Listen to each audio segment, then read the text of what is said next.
Shalom semuanya, kita ketemu kembali di layanan servis online Gereja Isa Al-Masih Makassar 10 Minutes with God.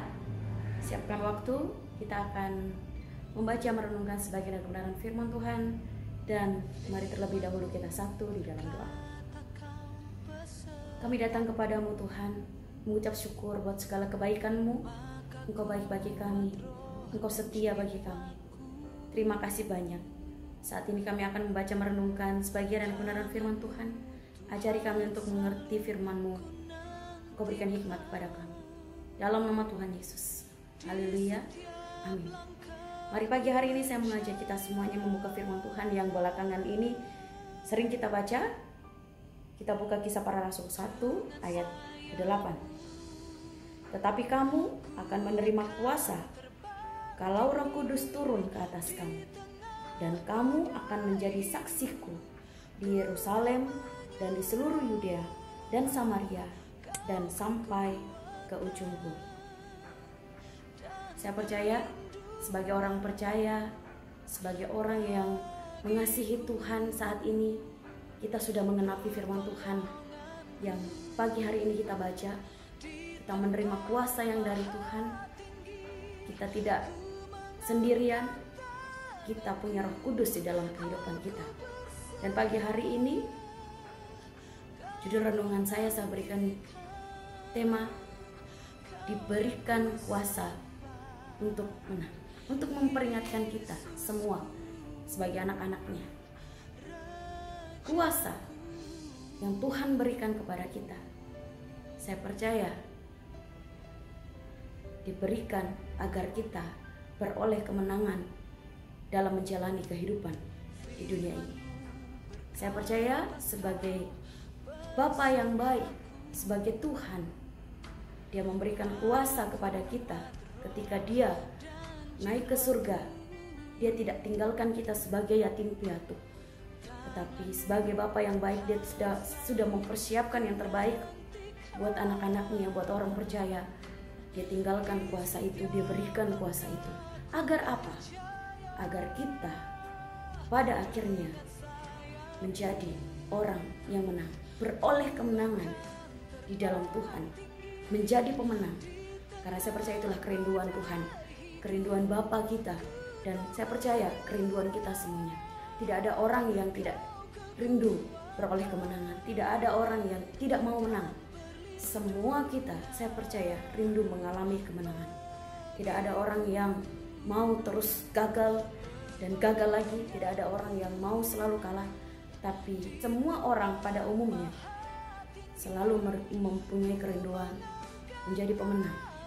Karena hidup ini adalah perlombaan. Bapak Ibu yang kekasih di dalam Tuhan, saya percaya Tuhan mau dan kita pun rindu menjadi pemenang. Apa yang harus kita kalahkan? Menang atas apa? Yaitu yang pertama, kita harus menang atas diri kita terlebih dahulu, atas keinginan kita terlebih dahulu. Adapun keinginan kita terlalu banyak berhubungan dengan keinginan daging. Keinginan kita selalu cenderung menuruti keinginan daging. Hal yang pertama yang perlu kita kerjakan agar kita menang adalah kalahkan keinginan daging kita terlebih dahulu. Kalahkan diri kita dengan keinginannya yang menjerumuskan kita ke dalam dosa, yang membuat kita akhirnya tidak menang. Adapun keinginan daging itu seperti apa? Galatia 5 dikatakan, Galatia 5 ayat 17, sebab keinginan daging berlawanan dengan keinginan roh, dan keinginan roh berlawanan dengan keinginan daging. Dan seterusnya ayat 19, perbuatan daging telah nyata, yaitu percabulan, kecemaran, hawa nafsu, penyembahan berhala, sihir, perseteruan, perselisihan, iri hati, amarah, kepentingan diri sendiri, percideraan, roh pemecah, kedengkian, kemabukan, pesta pora, dan sebagainya. Itu adalah sebagian dari keinginan daging. Tentunya masih banyak yang lainnya. Karena firman Tuhan katakan dan sebagainya, dan masih banyak yang lainnya. Bukankah kehidupan kita masih berhubungan erat dengan hal demikian. Kita masih sering iri, kita masih sering dengki, kita masih sering cemburu, kita masih sering marah, kita masih sering mementingkan kepentingan diri sendiri di atas segalanya. Bahkan kita masih sering memfitnah, menjadi roh pemecah di tengah-tengah banyak orang. Kita sering sekali melakukan hal demikian. Dan jika keinginan daging itu selalu nyata di dalam kehidupan kita dan kita selalu mengikuti keinginannya, maka yang terjadi adalah kita akan menjadi seorang yang kalah. Dan pada akhirnya kita tidak akan menang. Karena kehidupan daging erat hubungannya dengan dosa. Hal itulah yang akan menjatuhkan kita ke dalam dosa. Hal itulah yang pada akhirnya membuat kita menjadi seorang yang tidak akan mengakhiri pertandingan kita dengan baik dan tidak akan menjadikan kita pemenang. Tetapi jika kita mengikuti lawan keinginan daging, yaitu keinginan roh, maka kita akan menjadi pemenang. Kalahkan diri kita yang senantiasa mengikuti keinginan daging. Itu yang pertama yang perlu kita kerjakan. Yang kedua, jika kita menang, maka kita harus mengalahkan musuh kita. Efesus pasal 6 ayat 12. Karena perjuangan kita bukanlah melawan darah dan daging, tetapi melawan pemerintah-pemerintah, melawan penguasa-penguasa, melawan penghulu-penghulu dunia yang gelap ini, melawan roh-roh jahat di udara. Kita perlu waspada karena ada musuh kita yang tidak kasat mata, ada musuh kita yang mau menjatuhkan kita, penghulu-penghulu di udara, kuasa kegelapan yang tanpa kita sadari, jika kita tidak menyadari dengan baik, jika kita tidak mempersiapkan diri kita dengan baik, maka musuh kita itu bisa saja menyerang kita sewaktu-waktu ketika kita lengah, ketika kita bisa diserang. Dia akan menjatuhkan kita, menjerumuskan kita, akhirnya kita tenggelam di dalam dosa kita. Kita harus mengalahkannya. Kita ini manusia lemah. Oleh sebab itu, kalau mengandalkan kekuatan kita sendiri, kita tidak akan mampu menghadapinya. Oleh sebab itu Tuhan berikan kuasa kepada kita, agar kita menang menghadapi penghulu, penguasa di udara, agar kita mampu melawannya. Dengan cara apa? Yaitu dengan iman kita, dengan doa kita yang tidak putus-putus, dengan kebenaran, hidup di dalam kebenaran, dalam firman Tuhan.